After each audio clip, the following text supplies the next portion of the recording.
Hi, and welcome to the Unfertile to Unfiltered podcast, a space where we talk honestly about infertility, motherhood, and the wild, beautiful, heartbreaking, and hilarious journey of being a woman.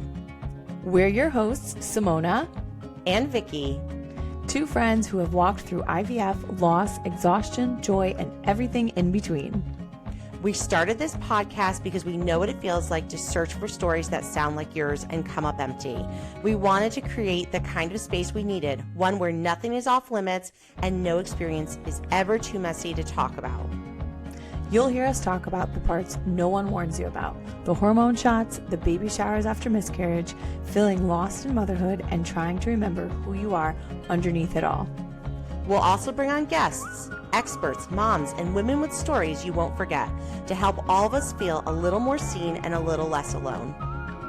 This is a space for honesty, for healing, and for humor, because if we don't laugh through this stuff sometimes, we might cry forever. So grab your cup of something, coffee, wine, your third reheated tea, and settle in. This is Unfertile to Unfiltered, and we are so glad that you're here. Hello, and welcome. Hello, it's Simona. It's Vicki. What episode is this? Is this 13? This is 13. Wow. 13. This number is like everywhere. 13. I know. Episode 13. Oof. I just got the chills. Simona got the chills. If you're watching, you saw her get the chills just now. Me and my big pink headphones just got the chill. Listen, she's rocking it. We, it actually is good for us to laugh a little bit because we were just talking about, we're talking about real stuff today, right? We're not going to even sugarcoat it. We actually had a totally different topic today, but the world is too heavy right now. I want to say it's always very heavy, but especially right now. And we want to be authentic, right? I think that's a big thing that we were talking about. Like I said to Simona, I just feel like my heart is so heavy and it's hard for me to just talk about light things today. So we are probably not going to be our light selves as we usually are, but we're human and this is real, right? So you said something profound. You said 13. And so obviously, I imagine that you are referencing it has been 13 years since the Sandy Hook tragedy in Sandy Hook, Newtown, Connecticut. Yes, 13 years. I cannot believe that. It is a very solemn day for so many, especially the families affected, but so many of us that have a connection to Sandy Hook as well. It's just really, really a difficult day, for sure. It is, and I feel like if you live in Fairfield County, right, or in just Connecticut, right, there's someone you've had a connection to, right? I had one of my best friends, her best friend, who was an acquaintance to me. We were friendly, right? We were not close. I would say we were more acquaintance friends. Lauren, who unfortunately was one of the teachers who passed that day. It's so crazy when you hear these things and you hear how people's lives have just been impacted in an instant, in a moment, right? And obviously this is a community that as a therapist I support, right? This is the community that me and my clinicians work in. And so we have been preparing, I feel like, a lot of our clients for this time. You know what I mean? Every year it's kind of on our radar to say, what do people need and how do we best support them and how do we bring them peace during this time? So it's been a lot. Absolutely. It's been difficult. That's the anniversary today, and then the horrific additional shootings within 24 hours, less than 24 hours. 24 hours. It's part of me is numb to it, which is also sickening because this country and this world are so used to seeing shootings on the news, which is not good. It's terrible. And I have many opinions on what can be done to help change that. But 13 years since Sandy Hook, and I don't even know the data behind how many shootings have happened since Sandy Hook. And it's kind of, I've said this to like family members too. If Sandy Hook happened and we have made little progress in lessening the shootings, it's pretty sad. It's pretty sad. I agree with you 1,000%.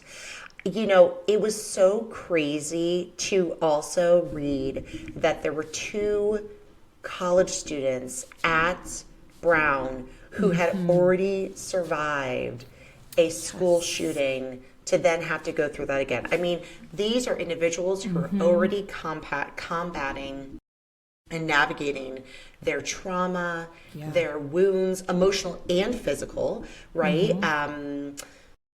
And to have to go through that again, right? And some of the videos that I've just watched, I mean, I told Simona before we even started this, I was like, I went down a spiral. Like, I totally went down a spiral of like, my heart feels broken, right? Like, it just does. I feel like I could cry a little bit, but I'm gonna keep it together.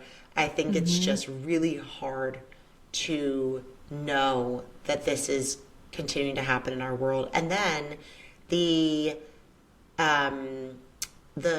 shooting that happened in Bondi Beach, you know, area of Australia. Yeah, I was gonna say, to happen. I mean, it's just unreal. It's so The unreal. first And on night the of first Hanukkah. day, yes, I was about to say.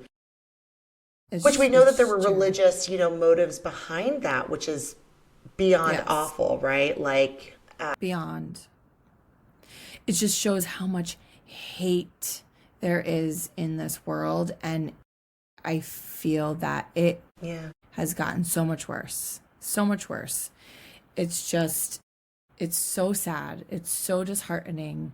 You know, and like you were mentioning how you were going down a spiral and watching the videos. I too was, and I saw the video, the news interview with one of the girls from the Brown shooting, who was also, a survivor from, maybe it was Parkland, I think.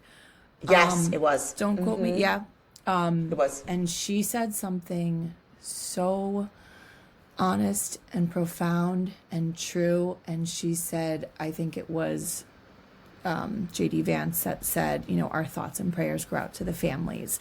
And the news anchor asked her, how do you feel about that? How does that make you feel as a student? And she's like, quite honestly, it's I think she said, it's comical that this is the same exact words that they said at the Parkland shooting. We're saying the same exact words here at this shooting, and no action has been taken.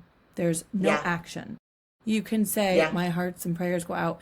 Yeah, if you are not in power in government, or if you are in government and you have the power to take that action and change those laws and actually save lives. But we are not.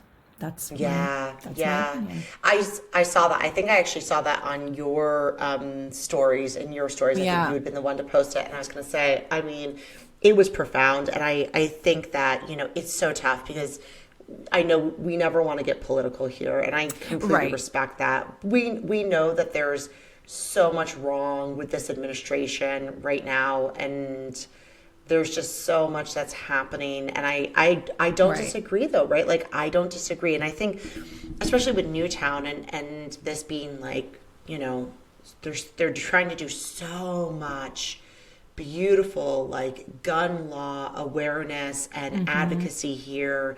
I mean, I'm so proud, right, of the community. But I also could imagine that it is so beyond frustrating, you know, to be fighting the good fight all the time and being met with such little change.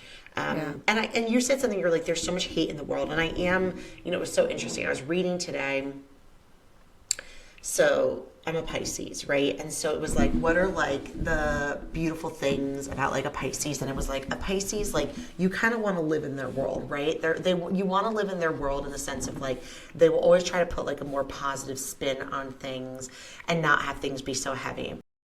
That's so And so true what I will for you. say to that, right? What I will say to that is when you say like we know that there's a lot of hatred in the world, and I'm also like there's so much unbelievable love in the world, but if people are not tapped Yes. into it, right? And like I'm talking Yes. about like as a human being, but also as a therapist, like if people are not tapped into it, if they do not have these connection points in the world, even just a few healthy people in their life, Yes. it is so easy, especially with social media, especially with even like, listen, I know AI serves its purpose. I don't disrespect that in any way. Like we've used it even probably for the podcast here, right? Like, but Yes.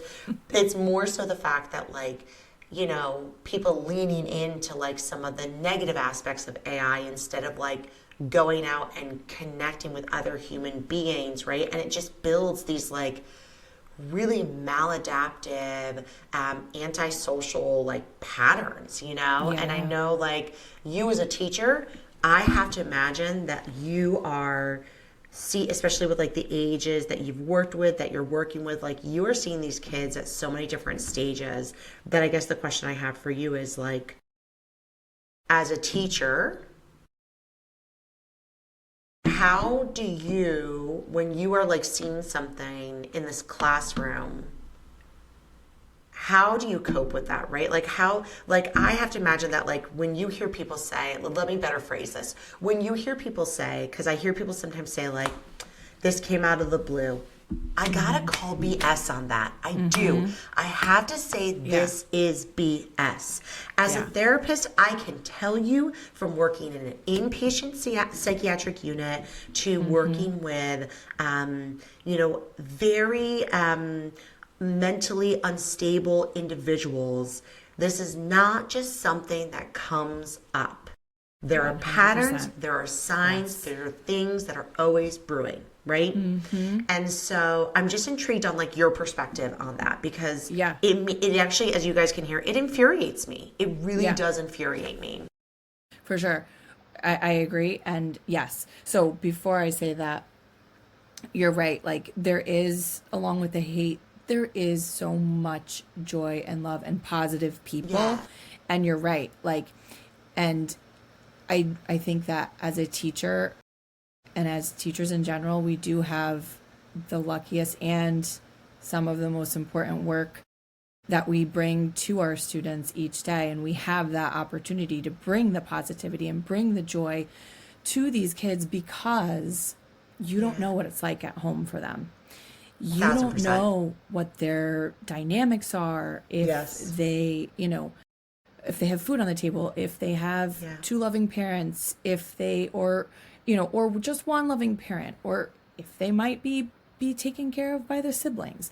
And there's so many other scenarios, right? But you don't know what their home life is. So them coming here to the classroom, that needs to be their safe space, right? And I think that starts from daycare, preschool, from the beginning, all the way up through, you know, upper elementary, where puberty starts to happen, hormone changes start to happen, and those relationships start to happen, right? Like I start to see it in third grade, like the second half of third grade, things start to shift, right? Fourth grade and on. I've taught fifth grade, second, third, and so I soon taught in first grade. I've seen a variety of age levels, and yes, we as teachers, we do see, especially as my 15th year of teaching, especially with experience and seeing so many different students, you get to know them so incredibly well. We are with them for the majority of the day. We see their personalities, we see how they treat others. And yes, we do see signs, hands down. And that's why we reach out to the appropriate staff members, school counselors, administration, if there's any concerns, parents, obviously, of course, you know, and how we can better help those students that need support in, with their mental health or relationships and having a better experience in school. That's our job, to make sure that when they are with us, they are happy, they are being taught as best as they can, but most importantly, and that has always been a rule of mine, that they feel safe in the classroom, that they feel valued, that they feel loved, and that they are being treated with kindness. Like, that is my number one rule. You don't have to be best friends with every single kid in the class, but you do have to be kind all day, every day. That's not an option. Love that. Because I don't know about you, but like that was not, like when we were growing up, like that was not a priority in the classroom. It was very different. Yeah, very different. There were tons of cliques. There were tons of different groups. There was a lot. I feel like there was a lot of bullying. And it's crazy to me because I feel like there was like a lot more bullying that happened probably back in like our generation. You know what I mean? Yeah. Versus, I mean, and granted, I think bullying is different now, right? Because they have the online resources, they have the ability to create fake accounts, they have all these type of things, right? It's much worse. It is. I totally agree with you. Now that I kind of say that out loud, like I agree. I think that the tactics are worse, right? But I do think that it's such a priority. And I know that in a lot of like the schools now, there's a lot of like mindfulness being taught, right? Like there's a lot of like relaxation techniques at times, right? There's a lot more like social support groups. I feel like that are also happening more so. Absolutely. Which I love. Yeah. Like every single day, so it's part of like Responsive Classroom, which is like a program that focuses on students' well-being across the board throughout our curriculum, throughout what we teach, but throughout our day. And it's and so many school districts have adopted it, but we start our day every morning with a morning meeting and we greet each other. We talk about our weekends, let's say if it's on a Monday, but there's a greeting, we share, we read a morning message, and everybody has a chance to talk with each other, say hello to each other, and just make connections. Like you were saying earlier, like having connections face to face. I feel like with like that social piece, the social media piece, a lot of people kind of exclude themselves from social gatherings, or, kind of they're a homebody, and people will, listen, I'm a homebody. I like to be home, but you know what I mean? Yeah, totally. Like, I get what you're saying. Yes. Yeah. Like people have, restricted themselves from going and making those face-to-face connections. But it is a pattern. There are definitely signs as the children grow up, like we as teachers can see it. And you get that gut feeling. So you just try to do all that you can to help those children. I always try, and I'm sure you do this with your kids too, but I always try to encourage my daughter to be inclusive, right? To say like, how can you be inclusive of everyone? You don't have to play with them all the time, but how do you make sure that like you even just say hi or play with them here or there, right? And like she's a toddler.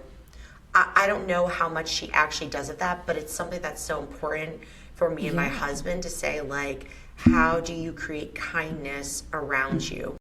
Even like conversations, like I hate to say that I've had to have this conversation with her too at only 4 years old of like, if you were to ever hear something, where would you run? What would you need to do? And I know like it's gut wrenching. It's actually gut wrenching. I found myself today, especially with today being the anniversary of Sandy Hook, just, we always say like we want to hold our kids closer, and I do hold my daughter close, but I hold her close every single day for that reason, right? Today just happens to be a little bit extra. And on top of that, it's a very weird world because originally her embryo transfer date was supposed to be on the 14th, and I actually asked them to move it. I asked them to move it to the 15th, so hers is tomorrow. And I'll tell you the reason why was because I was like, that is not what I want her, this beautiful journey of her to be connected to. Yeah. I don't blame I know people would've just done say that it's a too. date. You know what I mean? I know people are like, oh, it's just a date, and whatever, call it superstition, call it whatever you want it to No. be. But like for me, from an energy perspective, especially just who I am as a person, but also as a therapist, I can be a little woo-woo sometimes. But I was No, gonna I like say, the woo-woo. I know the woo-woo's good, right? The woo-woo's good. It is But I good. was like, no, this doesn't feel good. This doesn't feel good, right? Like that was a And day yeah. of, you know, just negativity. I don't like that. No, and I feel too that, you also have a connection, like too, that was a gut feeling. I wouldn't have wanted that either. I wouldn't have wanted that either. It's, Yeah. it brings up those memories, Of course.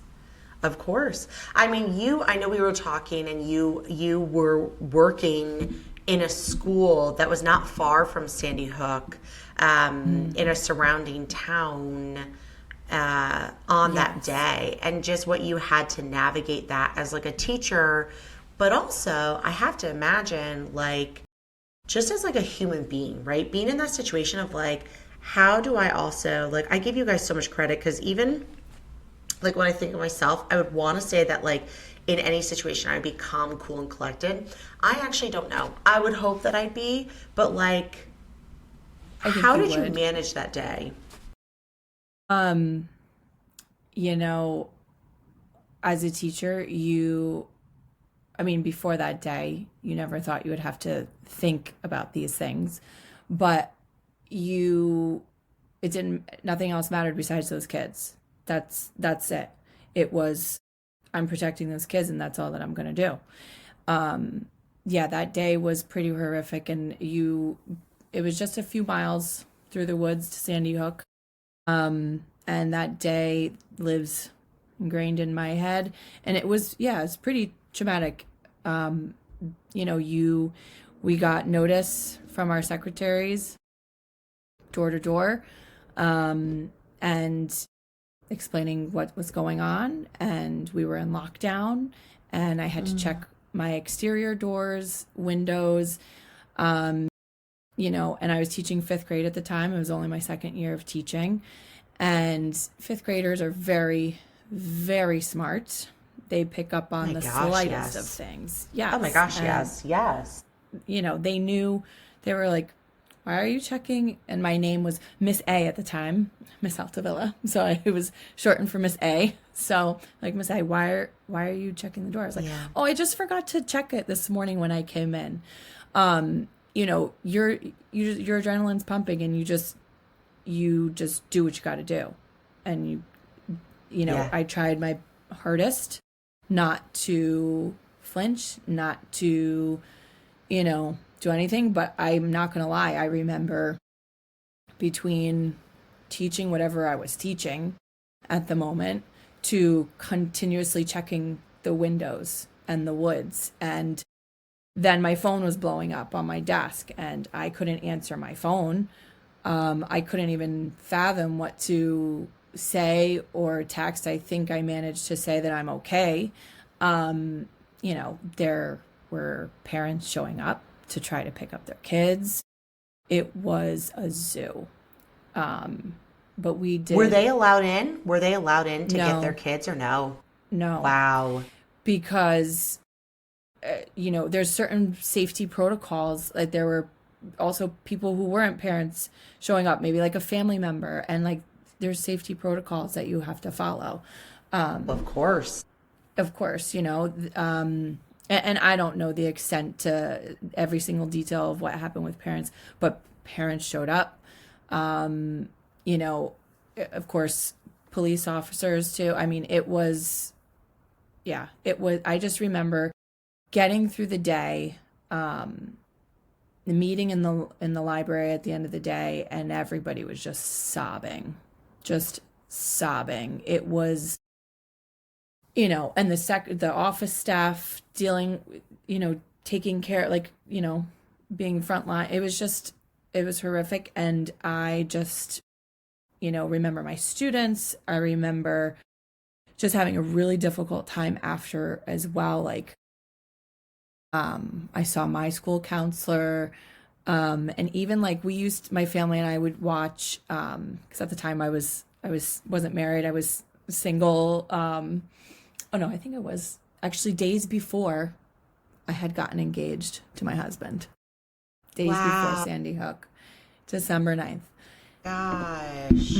But I was still home, living at home, and we were watching, like we had a tradition, like every night after the end of the day, dinner, relax on the couch, and we would watch CSI and Law and Order. Wow. And I remember the first episode, like it wasn't that night, it was days later. And the first time we went to go watch the show, I heard gunshots. I think I had a panic attack. I could not get through that. And that's when I was like, okay, I think I need to talk to somebody. So it's just, and I was just a few miles away in a different school. But every time that we go into lockdown now, I know I am protecting these kids no matter what. And I know that I can speak for, if not all teachers, that's what it's become. It's scary, and it's scary as hell. And sending your own kids to school too. Like you were saying, like school is supposed to be a safe place. Yeah. And, I try, years later, I have put that in the back of my mind, but I know every single month, by law, there has to be 2 drills every single month to practice. So it has to be a fire drill. I know that. Yeah.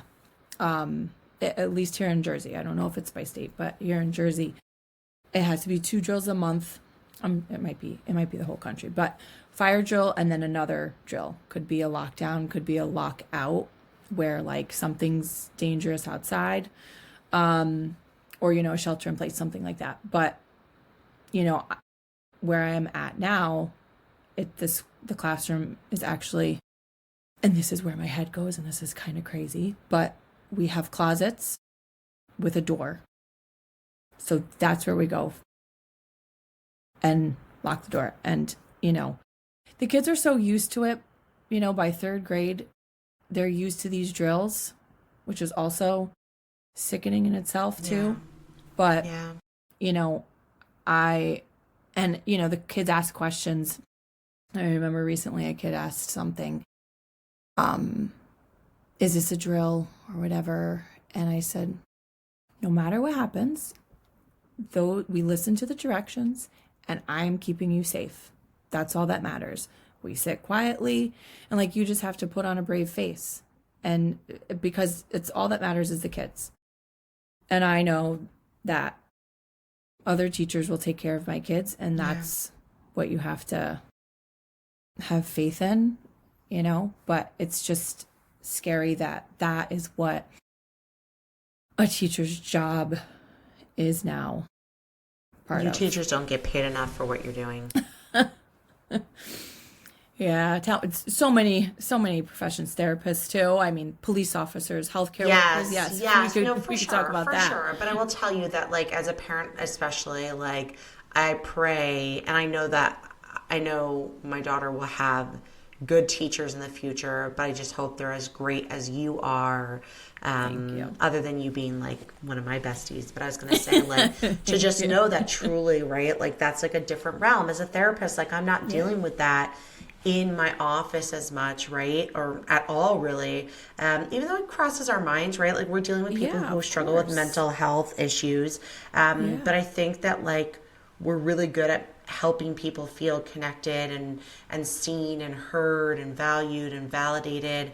And so we always pray and hope that like makes a difference, like when they go back out into the world, right? Right. Same with you. But I thank you for the work that you're continuing to do in the schools, especially in these situations. I know it's not about like you, but it is about you because like I have to say that. I need to say that, like, I appreciate teachers like you and just you in general, because you guys are in the forefront with this. And so you're doing some beautiful work out there, girl. Thank you. I love you. But right back I at love you. you too. Because Thanks. I think that mental health is one of the biggest parts of creating a whole person, if that makes sense. Like that, I think Totally. mental health is a huge piece of this whole puzzle. I mean, you are doing the work right there, and the people that come to you, you are giving them their undivided attention and making that connection and hoping and that not hoping, you are making a difference, but We really do people, hope sometimes, yes. We do hope, yes.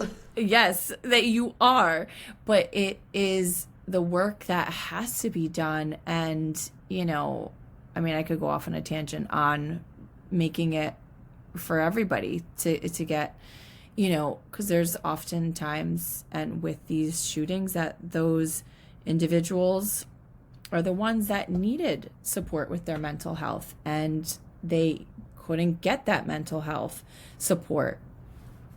I'm sure that or not the difficult. right ones, right? I think that that's a big thing too, right? Like what we sometimes hear is like, oh, they were in therapy or they were on medication or whatever it is, and you just sit there being like, yes, but.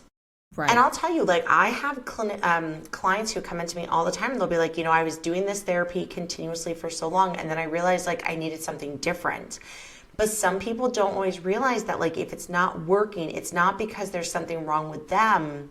And I want people to hear this. It's not because there's something wrong with you. It's because you may have just not found the right therapist yet or the right therapeutic intervention, right? Yes. Like, it's like going in to see, like, a surgeon for your mental health issues. It's like, it's different, and granted, like, any type of therapy is going to be beneficial, but to a degree. And I'm just a believer of that, right? Like, I think there's a lot of therapists that are like, well, if they're doing the therapy work, and I'm like, yeah, but there's just like there are right clients for me, there are right therapies for them, right? And like, there's reasons that I don't practice every therapy in the entire world that's out there. It's because like that doesn't align with me. But then the great thing is that there are other therapists who do. So I agree with you in so many ways that like it's hard to always know, right? And you go back to like, what were the signs? What were the things like that? And sometimes I say to people, I'm like, it's not even like trying to answer those things for ourselves, or sometimes gives us I think, I don't know, sense of security in knowing all the details. But there is something in saying like, but whatever it was, right? Like there was something that wasn't right. Yes. Right. We may never fully know because we're not in those people's brains. But right. Yeah. I mean, I think it's like really, I mean, listen, this is why we have tons of collaboration with school providers, first and foremost, right? Like this is a huge thing of why we talk to the teachers, why we talk to the guidance counselors, the social workers, principals if we need to. Such a need for that constant collaboration, right? Excuse me, other providers in the community that might be supporting anyone. It's huge. So I agree. I think that it's like, it's really surrounding people in the best of ways, to the best of our abilities, all of us. For sure. It's such a good point, though, too, about, people might be in therapy, but they might not have the right therapist for them yet. Like, that's such a great point. I mean, I myself have gone through 3 different therapists, some by choice, some by not. My first one's incredible and got me through some really difficult times, like through infertility. And so, like, you're right, though. And I think the hard part is continuing for those people to continue to find that person that is just right for me or for them, or that therapeutic way for them. You're right. You're right. And very difficult. But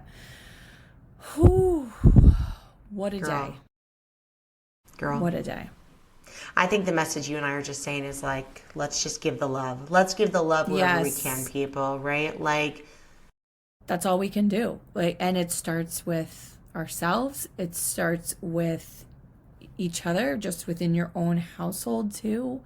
You know, I think that stems from so much. And listen, we all have our moments and we all have our days. Sure. You know, it starts with home, and then it starts with like even just walking down the street.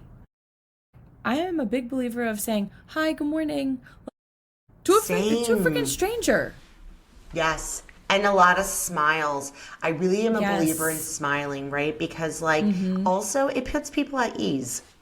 Right. So I think that that's a huge piece as well. Like I smile honestly towards anyone, even maybe when I shouldn't. My husband will be like, you don't need to smile at that person all the time. And I'm like, well, I'm gonna. So if that like sends them even just a little bit of light, love, and peace in their day, I'm gonna do what I need to do. Exactly. So if you're listening, the next person that you see, go smile and say hello, good morning, good afternoon, whatever time of day it is. But I guarantee that'll make that other person's day. Even if they don't respond to it, they might internalize it. Like, that's another thing, you know? They might not show it right back, but they'll think about it, and it'll probably make them feel good. Yes, you know? Yes. And we know that next episode, we will talk about some lighter subjects of, like, friendship and friendship, especially around, like, the holidays and in general. And that will be episode 14. And I think that at that point, correct me if I'm wrong, we're going to take a little break for the holidays. Yes. A little hiatus. So we're going to get through our next one. Not through, because it's something we really look forward to. But I was going to say, we're going to record our next one and then take a little bit of a break. To also give you all some time to catch up on some of our previous episodes, because there are some fun ones in there. We have to be serious though sometimes. So I was going to say, today might have been heavier, but it was necessary. Important. Yes. Yeah, absolutely. Absolutely. Take us away, Simona. Well, we hope that you enjoyed listening. Oh, our highs and our lows. You can't forget that. We've really gotten bad at remembering this. This is like the second time in a row that I've like forgotten to mention it. So I'll let Simona do her spiel in a second. But like our highs and our lows. Our highs and lows. We have to. It's our tradition. Do you want me to go first? Sure. You can go if you're ready. Okay, I'll go. Go for it. My high this week. Let's see.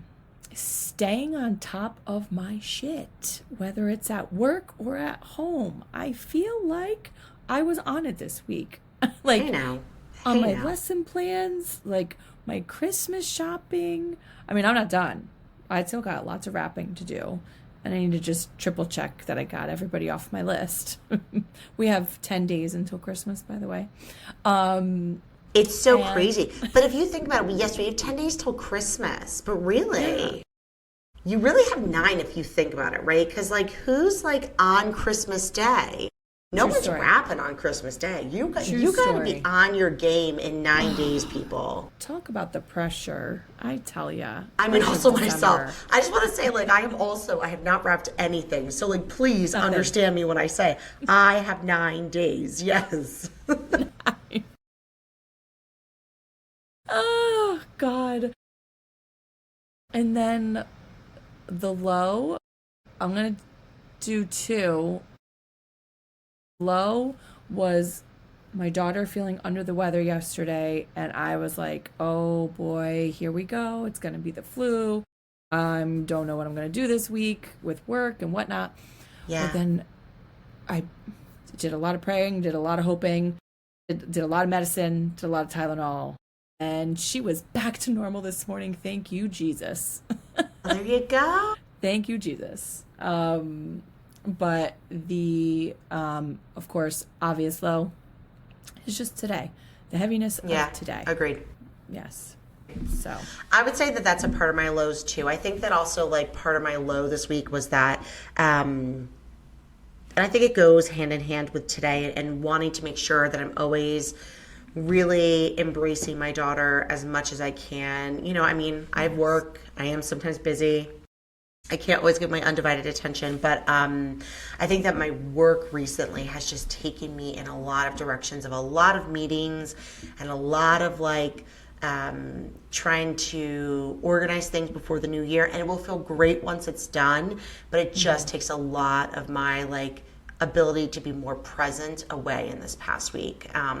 So hopefully I'll be able to tighten things up in this upcoming week. But it was a little tough. I could tell just from her reactions or her energy that she wasn't vibing with it either. So I could feel that. But the high is, and I mentioned this to you previously, we got all of our Christmas decorating done, right? So I feel really good being even though everyone's probably Vicki, it's the 14th. What are you doing that you're just getting it done? But I just love being able to get it fully done and then be put the boxes back into the attic. We will not take them down until the beginning to mid-January and start taking things down again. So it just felt good. And that was that's always a great feeling to be check off the list. Always so good when you check things off the list. That's so good. So productive. Productive. On that note, we hope you enjoyed listening, and we hope that you have a beautiful start to your work week, or maybe you're taking an early vacation for the holidays. Enjoy that. I hope you are. I'm not, but I hope you are. Yes, no, yes. I got another 7 days left. Countdown. But countdown is on. It's on my front board in my classroom. Yes, it is. There you go. Since last week. There you go. Thank you for listening. We hope that you enjoyed what we shared tonight, as heavy as it was. But if you enjoyed, please leave us a review. Please send us a message on Instagram, on our handles. Check out our show notes. And we really enjoy chatting and having you hear what we have to share, and we hope that you are here for the next one, the last one of season 1. Thank you so much for listening. Thank you. Bye. Bye.